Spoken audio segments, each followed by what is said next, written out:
is Connor Morton. I'm a full-time student at Belmont University, and I am today's pencil volunteer. And today I'm going to be talking to you about career advice for anyone looking to pursue audio engineering.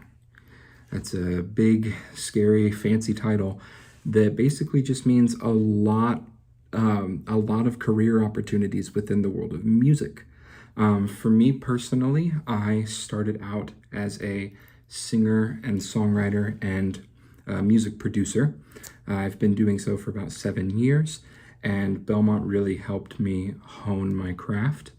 But what I'm so grateful for is showing me that there is so much more to the field of audio engineering and ultimately to the career of being in the music business than I ever thought possible. And so today, while I want to talk about some different career options, I want to discuss, for any creatives out there, I want to talk about the advantages and disadvantages from my point of view of pursuing this at a collegiate level, going to university, going to higher education versus going out right into the workforce. So obviously there is a bit of a bias here. I did not go into the workforce. I went straight into college. However, I am very close friends with many people who did just go straight into the business, whether that be for better or worse.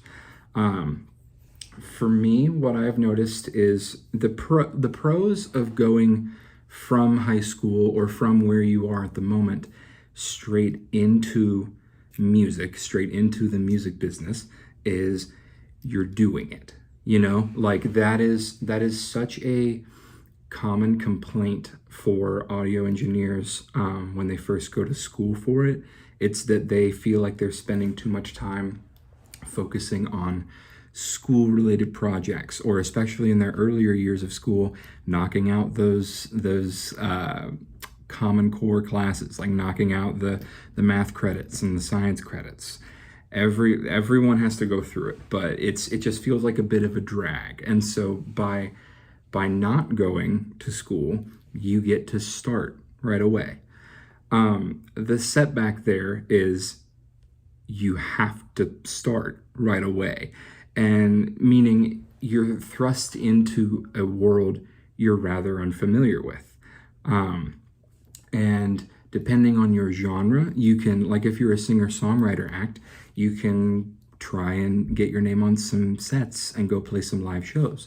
Or you can meet with people in town and do co-writes.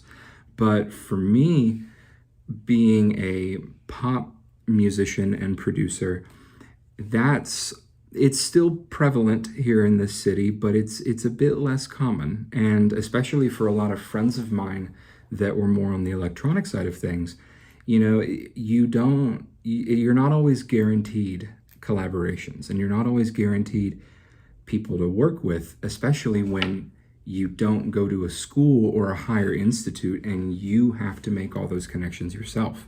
There's a lot of pressure put on you, and it's completely normal for anyone to kind of feel burdened by that pressure.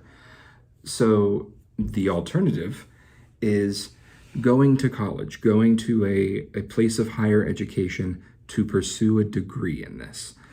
This is, like I said previously, this is what I did, and there are several pros and cons. For one, you need to go into this with the understanding of, I may not make a lot of money in this career field. Like that is, I would hope that you would have had that mental realization prior to going to college. However, if you haven't, it's very important to kind of get your bearings straight on that principle prior to contemplating going to college. You know, you hear it all the time from celebrities that you shouldn't be doing music for the money. Music's not about the money. You hear it all the time from these people that have money, and so it doesn't sit in as much with you. But as a college kid that has a whole lot of student loans, I'm going to tell you right now, you need to do this because you need to do this regardless of money.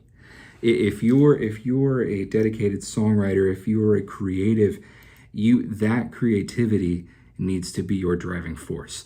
I heard once this brilliant quote that if your business model involves you going viral, you have a serious problem. Of course, we all strive for that. We all want that. But if you're banking on going viral, which that in and of itself is a lottery's chance of happening, you need to reevaluate your process here. So aside from the money issue, going to college will get you connected with a lot of people, both in regards to a lot of your classmates, a lot of like-minded people that are kind of at the same place that you are. Some may have come into college with some experience, some may just now be starting, and it's a beautiful thing to watch those people meld together and teach each other things, and maybe the newcomers learn something that the more practiced people didn't know. That definitely happened to me. Like I said, I came into college with a few years of experience, and when I first came in, I thought, oh, some of these people, they've never worked in music. I'm not much of a competitive person, but I thought, oh, I'll do well here. But I was and am stunned by how many people I would consider to be more proficient at the job than myself that just started by going to college. And it's a great place to get connected to like-minded individuals around your age and also industry professionals.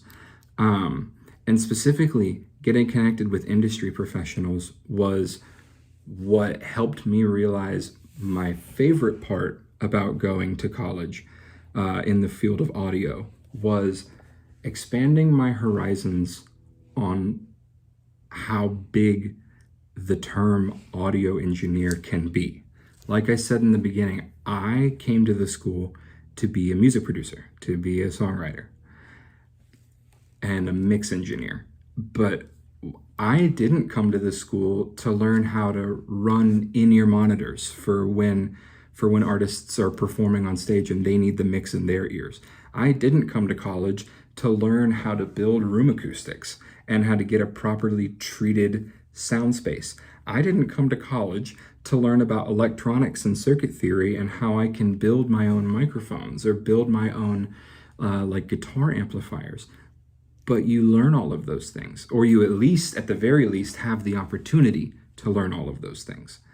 And it amazes me to this day how I can have someone like a friend of mine who's in the audio engineering field, yet is not a creative, has never really loved music, but he just has a passion for electronics and is really good at soldering and knows a lot about resistors and capacitors and all the nerdy stuff that I don't like. But there's room for people like that. And I think that's a beautiful thing. I think audio is so much more of a beautiful melting pot than I would have originally thought. And so what I want to leave you with today is, I know I was very briefly able to just touch on a few keynotes of going to college for audio versus going straight into the field. And with the past year, this pandemic that we've been in, it's been hard. It's been hard on everybody, especially in the audio industry. We've not had really an industry this past year.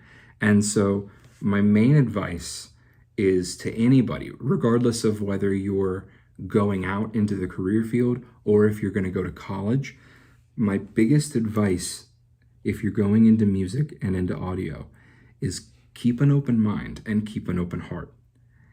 Help out your friend that may need help running a church gig. If your other buddy needs a background vocalist for a song, volunteer. What's the worst that could happen? They don't use the take. And you may find whole new facets that you would have never been interested in otherwise. And that may be what you want to pursue. Especially coming out of this pandemic, there are so many things that were changed in the audio field. We saw the popularity of video game concerts like Fortnite and Minecraft and Roblox. Like, people laugh about it all they want, but those were some of the biggest concert turnouts ever. I believe the first Fortnite concert they had almost 10 million people in attendance. And obviously it's a lot easier to do that virtually than it is in person, but 10 million people is an astronomical audience to perform in front of.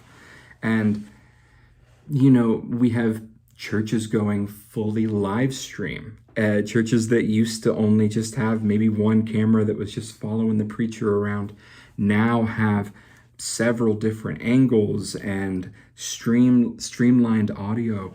And basically, what I want to end on is audio is an ever-growing field. And especially with the cards we've been dealt these past couple of years, it is a melding field. There's no longer the talk of, are you a studio person or are you a live person? I think we're moving more and more towards we're just audio people, like all in the center here. Capable of some of this, capable of some of that. And, if you're going straight into the career field, not going to college for it, that may be a little daunting and it may be a little scary, but join communities, join Facebook groups, join like YouTube channels. There are always creatives that are willing to talk and discuss and teach about what they know so that they can help the next generation be better at it. That's all we really want as teachers. So I hope you were able to find any of this helpful. If you're going into the world of audio, I wish you the best of luck. I wish you tough skin. Criticism is just a part of music, is just a part of audio. Don't run from it. Embrace it and let it strengthen you. Don't let it kick you down. It's usually, rarely ever personal. Use it to build you into a better engineer.